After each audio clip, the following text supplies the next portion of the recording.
नमस्कार, capital TV में आपका स्वागत है। कुछ दिन पहले all India Muslim personal law board की एक मीटिंग हुई।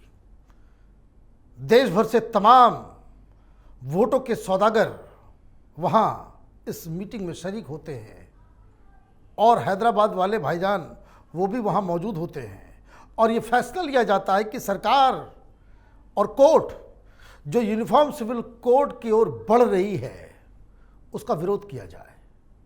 उन्होंने कहा कि जो तमाम राज्यों के अंदर अलग अलग तरीके से यूनिफॉर्म सिविल कोड लागू करने की जो बात हो रही है वो संविधान के खिलाफ है।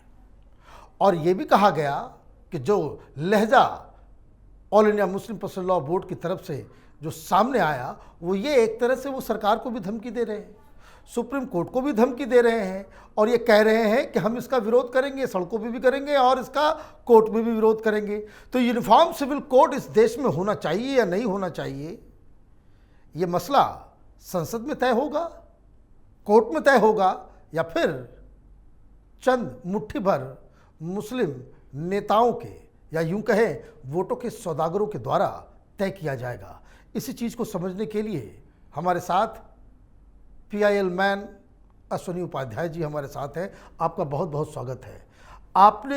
आपकी तो पिटीशन चल रही है सुप्रीम कोर्ट में कि यूनिफॉर्म सिविल कोड होना चाहिए, मैं उस पर आऊँगा, लेकिन ये all India Muslim personal law board ये क्या बला है, ये क्यों मुसलमानों के स्पोक्स पर्सन बन गए, क्या हैसियत है इनकी? All India Muslim personal law board एक NGO है। 1973 में इंदिरा गांधी ने इसको बनवाया था। इंदिरा गांधी के कहने पे ये बनाया गया पर्सनल लॉ बोर्ड।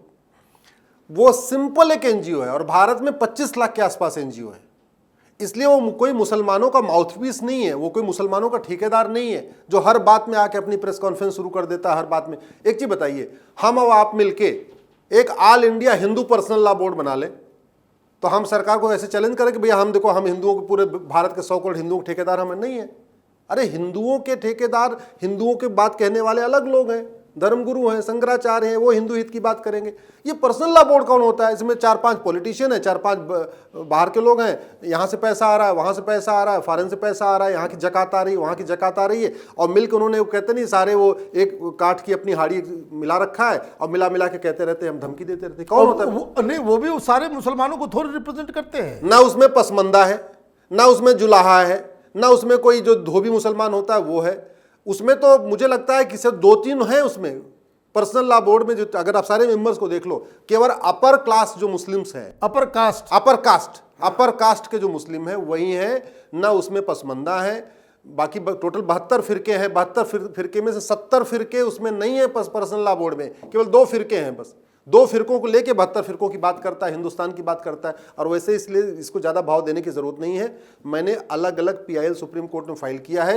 एक पति एक पत्नी का नियम सब पे लागू हो, 4 शादी वाला काम बंद हो, वो ऑलरेडी 5 जजों की बेंच को रेफर हो चुका है, कभी भी सुनवाई हो सकती है। अब ये बताइए कि ये यूनिफॉर्म सिविल कोड का जो केस चल रहा है, सरकार की तरफ से कहा गया है कि हम इसके ऊपर कुछ वर्कआउट कर रहे हैं, क्या लग रहा है कि सरकार का मूड क्या नजर आ रहा है? देखिए, सरकार का मूड तो बड़ा स्पष्ट है कि जब मैनिफेस्टो में है और सरकार जिस पार्टी के मैनिफेस्टो में यूनिफॉर्म सिविल कोड 1950 से चल रहा है वही पॉलिटिकल पार्टी आज की डेट में सरकार में है, तो स्वाभाविक सी बात है मैनिफेस्टो लागू करना सरकार का काम है।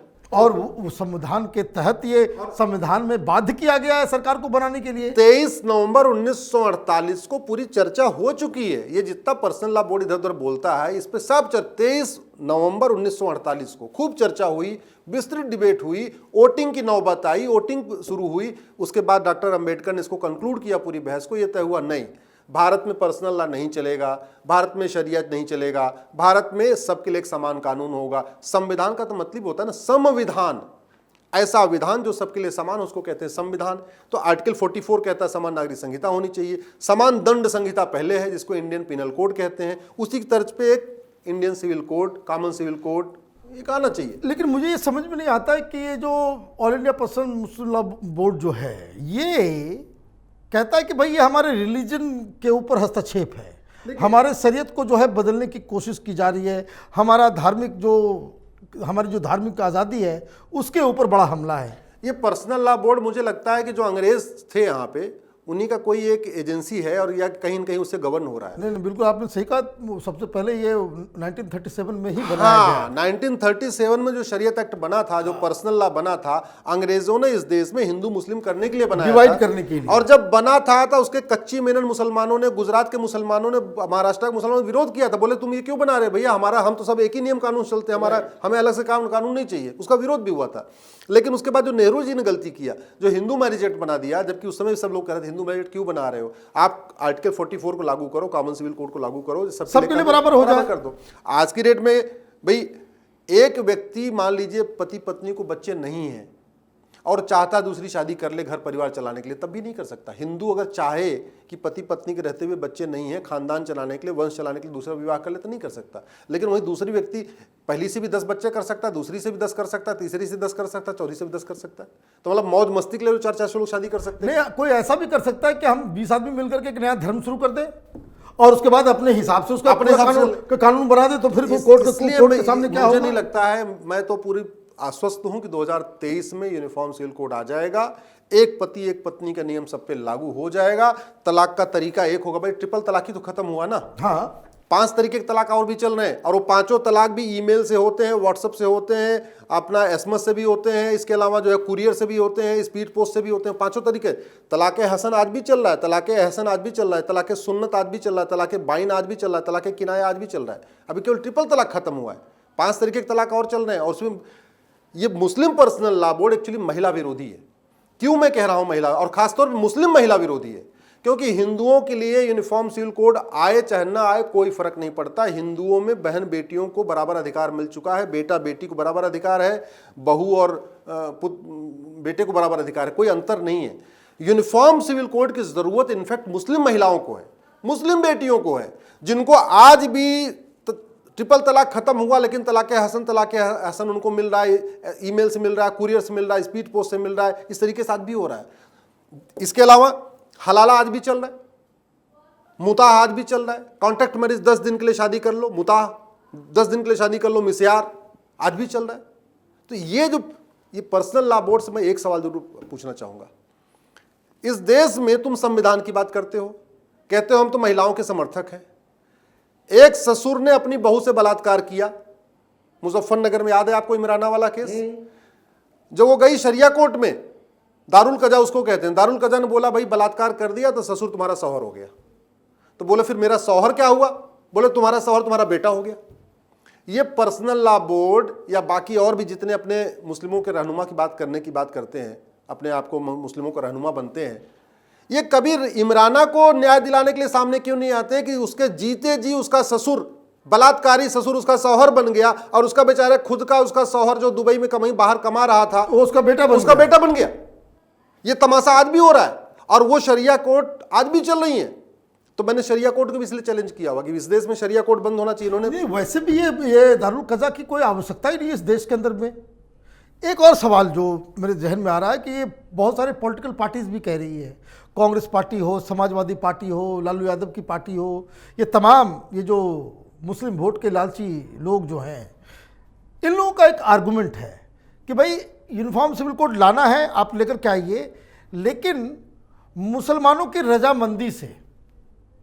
ये आर्गुमेंट बहुत दिनों से दिया जा रहा है कि जो लिबरल कबाल है इस देश का, जो अपने आप को प्रोग्रेसिव बताता है, वो ये कहता है कि हम यूनिफॉर्म सिविल कोड के फेवर में तो हैं, लेकिन ये ऐसा यूनिफॉर्म सिविल कोड बने जिसमें सबकी जो है वो रजामंदी हो।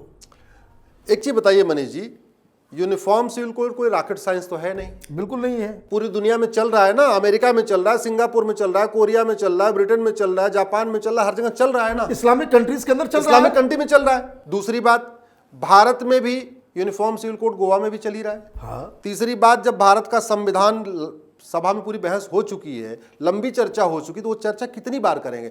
आज की डेट में ये कहना कि लागू करना है कि नहीं करना है, इस पे चर्चा करो, ये तो संविधान निर्माताओं का अपमान है, ये तो बाबा साहब अंबेडकर का अपमान है, राजेंद्र प्रसाद का अपमान है, ये जो संविधान सभा में जितने लोग थे उन सबका अपमान है। अगर हम, जब वो आज के 75 साल पहले तय करके चले गए कि इस देश में आर्टिकल 44 रहेगा, समान नागरिक संहिता होगी, उस पर हम लोग दोबारा चर्चा करें। मैं उदाहरण के लिए, अगर आज हम कुछ तय कर लें पूरी लंबी चर्चा के बाद कि भाई आने वाले टाइम में हमारा घर ऐसे ही चलेगा। अब हमारा लड़का आके बोले नहीं नहीं, जो पिताजी ने बोला वो हम बात नहीं मानेंगे, तो नालायक हुआ कि नहीं हुआ?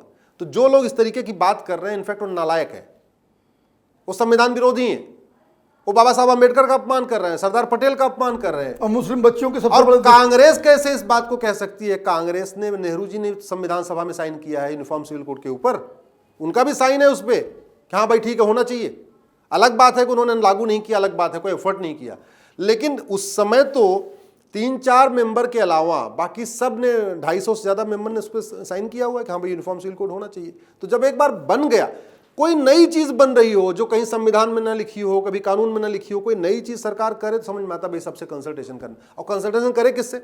अरे पार्लियामेंट में डिस्कस होगा ना, पर्सनल लॉ बोर्ड से जाकर कंसल्टेशन होगा। जो एनजीओ है यही सबसे पर्सनल लॉ बोर्ड से कंसल्टेशन ये होगा। चाहते हैं कि पर्सनल लॉ बोर्ड के ऊपर जो है ये दायित्व आ जाए और बाकी सारे लोग, सरकार जो है उनके सामने मिन्नतें करे कि भाई मान जाओ मान जाओ। नहीं नहीं, ये पर्सनल लॉ बोर्ड चाह रहा है कि हमसे बात करके, हमसे बात करने से ठप्पा लग जाएगा कि हम मुस्लिम्स के रहनुमा हैं, हम मुस्लिम्स के अथराइज सिग्नेचरी हैं, वो ठप्पा लगवाना चाह रहा है। इसलिए बार बार मेरी पीआईएल चलती, उसमें सुप्रीम कोर्ट में आके विरोध करता रहता है हलाला का। अब जरा सोचिए, ये मुस्लिम पर्सनल लॉ बोर्ड की, मैं कुछ आपको सच्चाई बताता हूं सुप्रीम कोर्ट की, लड़के लड़की की शादी की उम्र बराबर होनी चाहिए, मेरी पीआईएल चल रही है, मुस्लिम पर्सनल लॉ बोर्ड उसका विरोध कर रहा है। वो करा नहीं, जिन 9 साल जैसे है शरीयत एक्ट में वैसे चलना चाहिए। 9 साल की बच्ची की शादी करवाना चाहते हैं ये लोग। हमने ये कहा कि grounds of divorce, procedure of divorce समान होना चाहिए, कोर्ट के जरिए हो, मीडिएशन के जरिए हो, जैसे हो सबका होना चाहिए। पर्सनल लॉ बोर्ड इसका विरोध कर रहा है, और उसमें तो देश के बड़े दिग्गज वकील भी खड़े हो रहे हैं, सिब्बल साहब भी पर्सनल लॉ बोर्ड के लिए अपीयर होते हैं उसमें। तो हमने कहा गुजारा भत्ता सबको मिलना चाहिए। अब जरा सोचो, एक बेटी जिस घर से बेघर हो गई, परिवार टूट गया, उसका तलाक हो गया, हम यही तो कह रहे हैं कि जैसे हिंदुओं को गुजारा भत्ता मिलता है 3 साल 4 साल 5 साल जब तक कि वो अपना स्टैंड नहीं हो जाती है, तब ऐसे मुस्लिम्स बेटियों को मिलना चाहिए। उसका भी ये पर्सनल लॉ बोर्ड विरोध कर रहा है। अब मुस्लिम बेटियों को तलाक देने का भी अधिकार होना चाहिए, देने का भी अधिकार होना चाहिए, और प्रोसेस एक होना चाहिए। राइट। हमने कहा कि मुस्लिम बेटियों को भी गोद लेने का अधिकार मिलना चाहिए, उसका भी पर्सनल लॉ बोर्ड विरोध कर रहा है। हम कह रहे हैं मुस्लिम बेटियों को भी जो है विरासत का, वसीयत का, प्रॉपर्टी का इक्वल राइट होना चाहिए। जितना शौहर को हो उतना ही बीबी को भी होना चाहिए, जितना बेटे को हो उतना ही बेटी को होना चाहिए, उसका विरोध कर रहा है। तो अल्टीमेटली ये पर्सनल लॉ बोर्ड एक तो एनजीओ है, दूसरा ये बात करता है संविधान की, लेकिन इसका एजेंडा है शरिया लागू करना। और शरिया लागू करने से क्या हालत हुई इस देश के हमारे मुस्लिम बेटियों को समझना पड़ेगा। अफगानिस्तान दुर्योधन का ननिहाल शांत था, समृद्ध था, खुशहाल था। शरिया लागू होने के बाद से उसकी क्या स्थिति हो गई है। भरत का ननिहाल कैके शांत था, समृद्ध था, खुशहाल था, जब से वो पाकिस्तान बन गया उसकी क्या हालत हो गई है। पर्शिया शांत था, समृद्ध था, खुशहाल था, जब से वहां शरिया लागू हो गया, वो ईरान बन गया, उसकी क्या हालत हो गई है। आप पूरी दुनिया में उठा के देख लीजिए, जहां जहां शरिया लागू है, उस शरिया का जो सबसे बड़ा जो विक्टिम है, जो शरिया सबसे परेशान है, वो मुस्लिम बच्चे हैं, महिलाएं हैं। ये शरिया महिला विरोधी है। इसको सीधे सीधे मैं कहता हूं, ये शरिया अपने आप में महिला विरोधी है। ये महिलाओं को बराबर मानता ही नहीं है, ये बेटे बेटी को बराबर मानता ही नहीं है। तो ये पॉइंट सुप्रीम कोर्ट इसको कंसिडर करेगा या नहीं करेगा कि भाई all India Muslim personal law board कोई मुसलमानों का स्पोक्स पर्सन नहीं है, बल्कि एक पार्टी हो सकता है, एक ऑर्गेनाइजेशन हो सकता है। अब वो दिग्गज वकीलों को खड़ा कर लेता है, उसके पास पैसे बहुत हैं, पता नहीं कहाँ से उसको पैसे आ रहा है, तो जांच का विषय है कि खाड़ी देशों का पैसा है कि भारत का पैसा है, कहाँ से पैसा आ रहा है। लेकिन ऐसे ऐसे वकीलों को इंगेज करता है जो एक एक बार खड़े होकर सुनवाई करने का 20-20 लाख रुपए लेते हैं, 25-25 लाख रुपए लेते हैं। ऐसे लोगों को वकील वो सुप्रीम कोर्ट में खड़ा करता है हमारी पीएल का विरोध करने के लिए। तो आप खुद सोच लो ना कि उसका एजेंडा क्या है, उसकी मंशा क्या है। अरे हम यही तो कह रहे हैं, जो अधिकार हिंदू की बेटी को है वो अधिकार मुस्लिम की बेटी को मिलना चाहिए। इसमें गलत कहाँ है। हम अगर कहें कि नहीं नहीं मुस्लिम बेटी को अधिकार कम होना चाहिए, तब तो मेरा कोई विरोध करे समझ में आता है। हम तो कह रहे हैं जो अधिकार है वही मुस्लिम बेटी को होना चाहिए, तो इसका स्वागत का होना चाहिए। स्वागत नहीं कर रहा है ये पर्सनल लॉ बोर्ड, कर रहा है नहीं मुस्लिम बेटी को अधिकार नहीं मिलना चाहिए। तो ये महिला विरोधी है, बेटियों का विरोधी है। ये नहीं चाहता कि भारत की सभी बेटियां बढ़ें, मुस्लिम बेटियां पढ़ें, मुस्लिम बेटियां आगे बढ़ें, मुस्लिम बेटियां भी स्वतंत्र हों, मुस्लिम बेटियां भी आत्मनिर्भर बने, मुस्लिम बेटियों का स्वास्थ्य अच्छा रहे। भाई यूसीसी आएगा तो कम से कम जो उनको 4 शादी वाला जो सौतन उनके आती है तो वो भी सम्मान से जिएंगे, सौतन वाला सिस्टम बंद हो जाएगा। सही बात। यूसीसी आ जाएगा, जो बहुत जल्दी शादी हो जाती है, बच्चा पैदा करने की मशीन बन जाती है, वो खत्म होगा, उनका स्वास्थ्य अच्छा रहेगा, अपने पैर पे खड़ी हो सकेंगी, पढ़ाई कर सकेंगी, सब काम कर सकेंगी। आएगा तो स्वाभाविक सी बात है वो भी कम से कम ग्रेजुएशन करेंगी, डिप्लोमा करेंगी, इंजीनियरिंग करेंगी, बेटिंग करेंगी, तो जो उनका शोषण होता है, शारीरिक शोषण, मानसिक शोषण, वो खत्म होगा, वो भी आत्मनिर्भर बनेगी, वो भी वास्तव में एक सम्मानपूर्वक जिंदगी जिएंगी। तो ये क्या चाहता है? ये वही चाहता है जैसे आज की डेट में अफगानिस्तान में हो रहा है ना। कभी अफगानिस्तान में पूर्वजों ने सोचा नहीं होगा कि हमारी बेटियों को घर में बुरके में कैद होना पड़ेगा, इनका स्कूल कॉलेज बंद हो जाएगा। ये पर्सनल लॉ बोर्ड सारी नौकरियों से बाहर कर दिया गया, स्कूल नहीं जा पा रही है, नहीं जा पा रही है। ये पर्सनल लॉ बोर्ड भी भारत में यही चाहता है। जो स्थिति अफगानिस्तान में है, जो सीरिया में है, जो काबुल में है, वही स्थिति भारत में चाहता है। आपका बहुत बहुत धन्यवाद कि आप इस तरह की लड़ाई लड़ रहे हैं। और अगर सुप्रीम कोर्ट के फैसले से यूनिफॉर्म सिविल कोड लगता है, इस देश में लागू होता है, तो यकीन मानिए करोड़ों मुस्लिम बच्चे आपको दिल से जो है धन्यवाद कहेंगी। अगर आपको ये वीडियो पसंद आया तो आप इसे लाइक करें, शेयर करें और कैपिटल टीवी को सब्सक्राइब करें। धन्यवाद।